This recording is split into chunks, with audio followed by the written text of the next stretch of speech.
There you go. Hey, Jesse, how you doing? Good. How you doing, Mike? Been a while. Very good. You guys got a new puppy? We do, yeah. We rescued another one. What inspired that idea?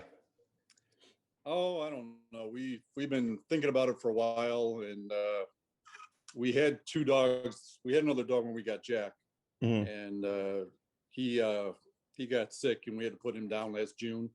So we've been kind of holding off for a while, and then we kept seeing all these rescues, and we follow all kinds of different rescues and try to help them financially. And then we saw this guy and started talking about it, and one thing leads to another. You end up with a second one. Yeah. And 4 months right now? Yeah, he just turned 4 months in June, so he's probably about a week away from being 5 months, I think. Oh, okay, sure. How much does he weigh now? 59 right now. Oh, okay, oh, that's a good size. How big? He's going to be a big boy. Pardon me? How big are you expecting him to get? Based on his dad, because the rescue had his dad, probably somewhere between 90 and 100. Oh, wow. Okay. And how did him and Jack get along so far? So far, pretty good. I mean, they when they first met, they weren't too wild about each other. We kind of did it on a leash in a parking lot, because that's the way the rescue does it. And in that environment, they didn't like each other at all. They were just kind of snapping and growling and barking at each other. And we brought him home and put Jack in the yard, and had the new dog's name is Koda. We put him on the other side of the fence, and we just kind of let them sniff each other and spend a little bit of time kind of getting used to each other. And then we put them in the yard, and they were fine. Okay. Yeah. So they like to, rough house like dogs do. But Sure. As far as aggression, there's been a little bit of aggression with a couple of rawhide bones that were laying around. So we picked all those up. Yeah. They don't seem as bad with like nylon bones. We have some of those too. Okay. Because Koda likes to chew, so we're trying to give him something to chew on. Yeah. And who's the instigator when it comes to those scuffles? Probably Jack, more so than Koda. Jack will be chewing, and Koda will come by him and want to steal it from him, and Jack will growl. If I tell him to stop, and usually he'll stop when I tell him to, but if I use the buzzer, usually then he'll stop, and he'll pick his head up and let Koda take it. But that's really the only issue we've seen between the two of them, other than the general, they want to wrestle and they want to kind of bite at each other, just in a play mode, not an aggressive mode. Right. Okay. Have you ever had anything escalate to like a scuffle, or? No, not yet. Nope. Okay. Just like little, like spats, or whatever. Yeah, like a growl and like maybe a snap, but nobody has actually like snapped and got the other one. Right, Sam? No. Okay. Okay. And then what's your goal with Koda in terms of like control and just general obedience and stuff? Yeah, we'd like to get him, the same way Jack is, really, just be able to take him out front off leash and be able to get him to, listen to the commands and just be a good, well-behaved dog. We do not have to worry about him running away or, jumping on people when they come in the door. He does like to jump. We haven't quite got him away from that yet, but we kind of thought maybe he seems like he has a temperament to be like a comfort dog. That might be something we might want to do in a year or two. We'll see how that goes. But other than that, we're just really looking for him to be well-behaved and family member. We travel quite a bit. We take them with us. So obviously the more well-behaved they are, the easier it is to travel. Yeah. And he's going to be big. So we want to make sure that he's obedient and doesn't become a little bit overbearing, Right. Do you guys drive when you travel generally, or? Yeah. This was my next. Do you know what kind of model Jack is on? I can't remember. He is on the. Let's see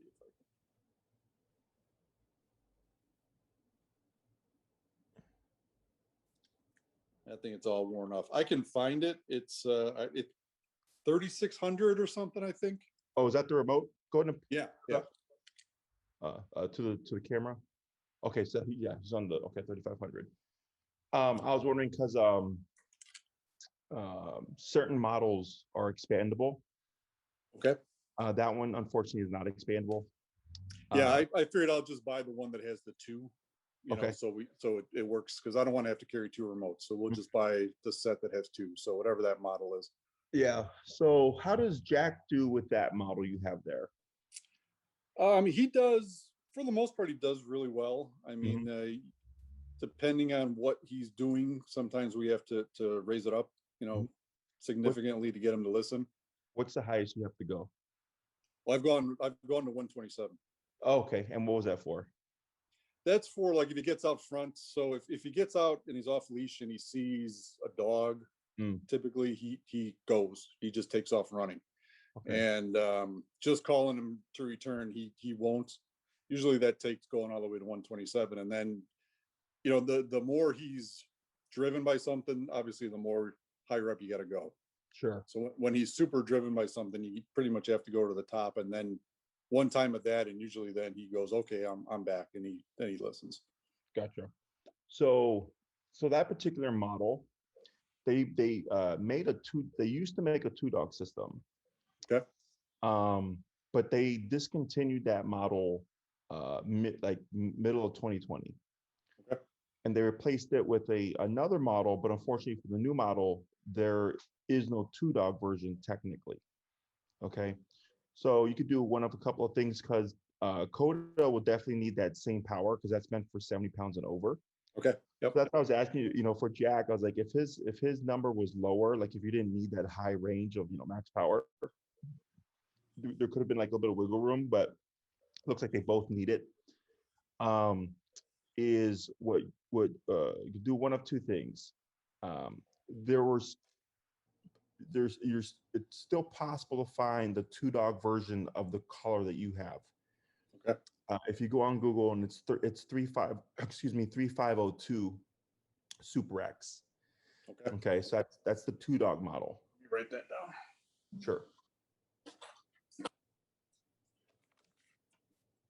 Okay, 3502 Super X. Correct. And then just make sure when you look into it, it does say 127 levels, because they released a 3500X, not Super X, and it was confusing people. And for a time when they were transitioning, a lot of our clients were getting the new model, and the new model only has like 10 levels. Oh yeah, that's not cool. So you want the Super X one, okay? Okay. Now, if you're not having any luck with finding the 3502, because that would be the simplest, is we can make a 2-dog version of the newer or the new high-powered model. The only issue is the remote is like 1.5 times the size of the remote you have. It's very big. It's very clunky. Okay.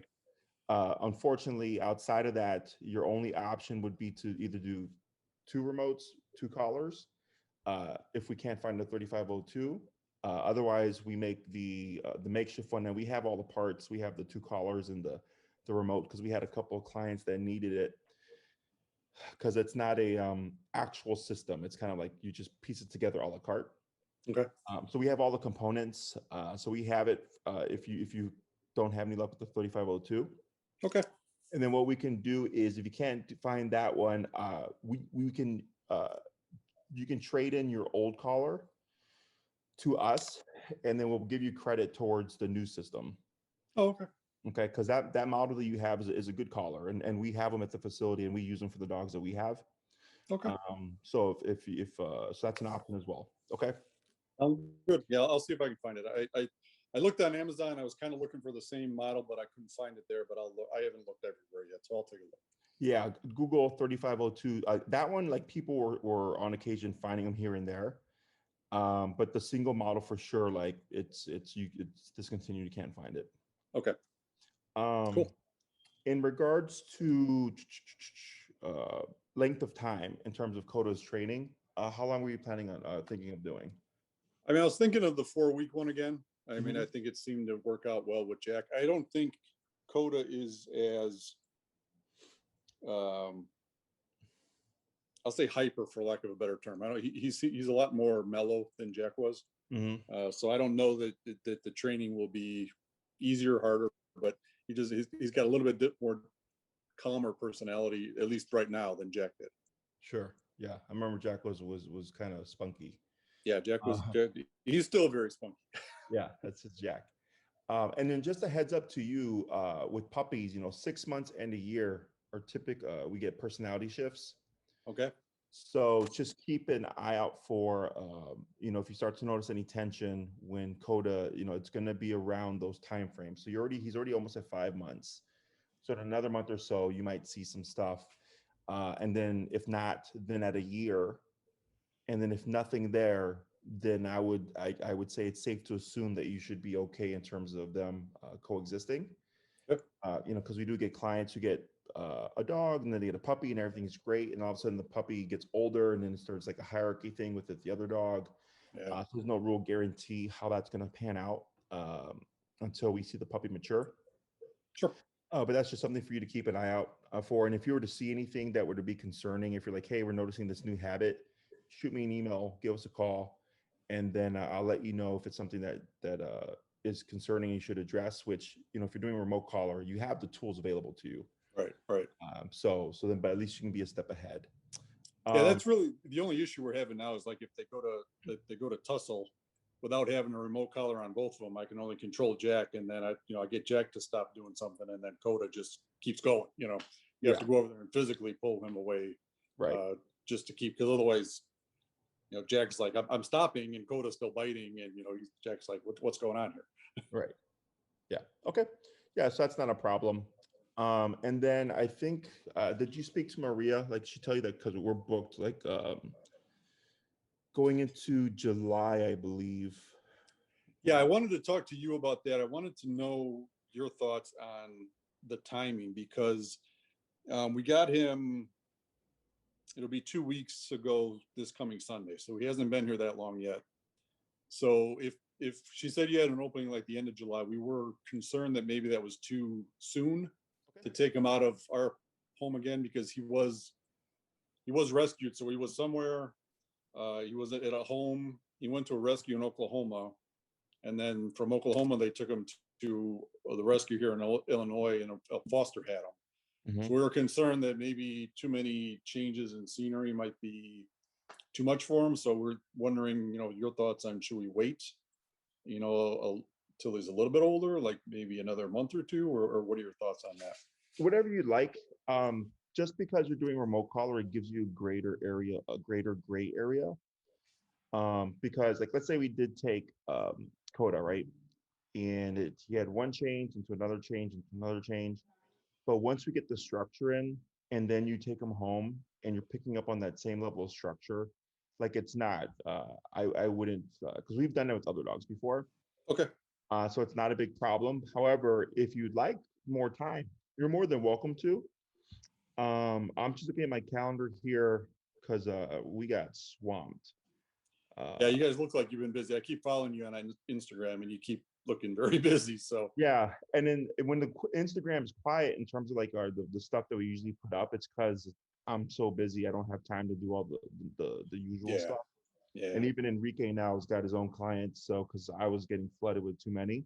Yeah. Cool. So yeah, I think if you'd like more time, I think the earliest spot that Maria put here was the 26th of July. Yeah. If you'd like more time, I can push it back. It's completely up to you. Because if he's 5 months and you wait a month, that puts him at 6 months, is right when we generally start puppies for remote collar training. Okay. But yeah, I mean, if you want later in August, whatever you'd like. Yeah, maybe we'll do that. I'll email Maria and let her know that we're going to push it back to August, and like the last week of August, maybe we'll start there. Yeah, that's completely fine. And in the meantime, because he'll be 6 months at that point, just keeping an eye out for any personality shifts. So this way, if that starts to develop, because he's going to do that, he's going to show those things in his home. Right. we get dogs where they have issues at the home, and then we take them, and then we're like, yep, we didn't see it, and the owner's like, why not? I'm like, because we're not a home setting, Right. training setting. So this way, if that does happen, you can give us a heads up, and then we're aware of it, and we can just already start addressing things. Okay. Yeah, and I figured too, we'll have more info on him and how he behaves to even, because his personality has come out a little bit more the longer he's been here. He was very, very standoffish and didn't do anything the first week, and then a little bit more and more every day. He kind of comes out of his shell a little bit. So another month we'd be able to see what other issues we might want to address too. So yeah, it usually takes dogs 2 weeks to a month to show their true colors. And plus he's a puppy too, so he's going to be testing boundaries and testing Jack and then seeing what he can get away with. So there's going to be a lot of changes, at least for this first half a year to 8 months. So okay. Anything else? No, that was it. What was really the biggest concern I had was whether we should wait a little while to take him in, and then the other one was to get the training collars so we could get started with that right away. Yeah, so what so you have the model, see if you can find it, and then if you can't, Maria has the information on the a la carte one, and Okay. we have all the components. It's just it's one remote to 2 collars. Now you can also do it where you can get 2 remotes to the 2 collars, so then 2 people have control over both dogs. Okay. Now, the only reason I bring that up now is we have another client that did 1 remote, 2 dogs, and they put it together. And then they decided to add a second remote, but then they had to send it to Dog Truck because only Dog Truck could configure the whole system together. So then they lost like a month of time in terms of training. So if that's something you're interested in, just let us know, because then I would just send the equipment to Dog Truck and tell them to pair everything together so that it's all ready for you. Oh, okay. Yeah, so this way you could actually take the remote with a collar for Jack, and then we'd have the other one for Koda. Oh, okay. Yeah, but completely up to you, because we can always just use your own system, and then when you come to pick them up, you can get used to working both dogs in the one. Okay. But there's a lot of options there. You got plenty of time as well. Yeah. And then just let Maria know what time, if you're thinking last week of August, and she'll just reserve that spot for you. So this way we know not to overbook ourselves. All right, sounds perfect. Anything else? No, I think that's it. I'll shoot you a message or something if something else comes up, but I think that'd be good for now. Yeah. So it was good to see you again, Mike. Glad you're doing well. And then any other questions, shoot us a message on Instagram or shoot me an email, and I'll be happy to get back to you. Okay. All right, sounds great. Thank you. Enjoy the rest of your evening. Appreciate it. Bye-bye.